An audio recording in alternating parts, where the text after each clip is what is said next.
সরস্বতী পুজোর আর মাত্র হাতে গোনা কয়েকটা দিন বাকি। শীতের আমেজ গায়ে মেখেই এখন চরম ব্যস্ততা পূর্ব মেদিনীপুরের কোলাঘাট ব্লকের নোনাচক গ্রামের মৃৎশিল্পীদের পাড়ায়। মাটির গন্ধ আর খড়ের বাঁশের কাঠামোয় প্রাণ প্রতিষ্ঠা করতে নাওয়া খাওয়া ভুলে দিন রাত এক করে কাজ চালিয়ে যাচ্ছেন শিল্পীরা। কোলাঘাটের প্রতিমা শিল্পীরা জানাচ্ছেন, গত বছরের তুলনায় এই বছর সরস্বতী প্রতিমার চাহিদা যথেষ্ট ভালো, তবে বাজারের পরিস্থিতি কিছুটা ভিন্ন। মাটি, বাঁশ, খড় থেকে শুরু করে সাজসজ্জার সরঞ্জামের আকাশ ছোঁয়া দামের কারণে প্রতিমার বাজার দর এবার বেশ চড়া। শিল্পীদের কথায়, জিনিসপত্রের দাম যে হারে বেড়েছে তাতে প্রতিমার দাম না বাড়িয়ে উপায় নেই। ব্যস্ত মানে আর ওই কিছুদিন পরে নাইট চলবে, তখন অন নাইটে কাজ হবে।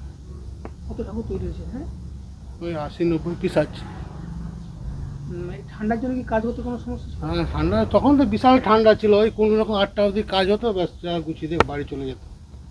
এখন তাহলে মোটামুটি কাজ বেড়েছে? এখন একটু কাজ বেড়েছে, তারপর আমি ছিলাম না, আমার একটু শরীরে মোটামুটি এখন দিন রাত এক করে কাজ চলছে। হুম, এখন দিন রাত থাকতে হবে, আর পরে আর কি 2-4 দিন পরে নাইট চলবে। গত কয়েকদিনের কনকনে ঠান্ডা ও ভোরের কুয়াশায় কাজের গতিতে কিছুটা বাধা সৃষ্টি করেছে। মাটি শুকোতে দেরি হওয়ায় কাজ কিছুটা ধীর গতিতে চললেও সময়ের চাপে এখন নাওয়া খাওয়া ভুলেছেন কারিগরেরা। সামনেই লক্ষ্য পূরণ। সঠিক সময়ে বায়না দেওয়া প্রতিমা পৌঁছে দিতে হবে স্কুল, কলেজ এবং ক্লাবের মণ্ডপগুলিতে।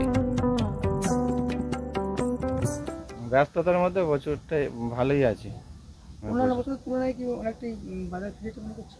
হ্যাঁ, বাজার ফিরেছে, সেই তুলনায় জিনিসপত্রেরও দামটা প্রচুর বেড়েছে।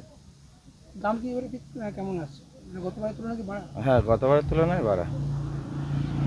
অন্যান্য বছরের তুলনায় কি মানে চাহিদা একটু? অন্যান্য বছরের তুলনায় বছর চাহিদা প্রচুর পরিমাণে ভালো, মানে আমার কাছে ভালো মতোই আছে। এবারে কতগুলো ঠাকুর তৈরি করছেন? 80 পিস। 80টা? সবই অর্ডার কমপ্লিট? সবই অর্ডার। এখন কি শেষ মুহূর্তে প্রস্তুতি চলছে? শেষ মুহূর্তের প্রস্তুতি। কোলাঘাটের এই ব্যস্ততা স্পষ্ট বুঝিয়ে দিচ্ছে, সব বাধা কাটিয়ে বাগদেবীর আরাধনায় মেতে উঠতে চলেছে আপামর ছাত্রছাত্রী ও সাধারণ মানুষ। পূর্ব মেদিনীপুর থেকে প্রসূন ব্যানার্জির রিপোর্ট, বিগ নিউজ বাংলা।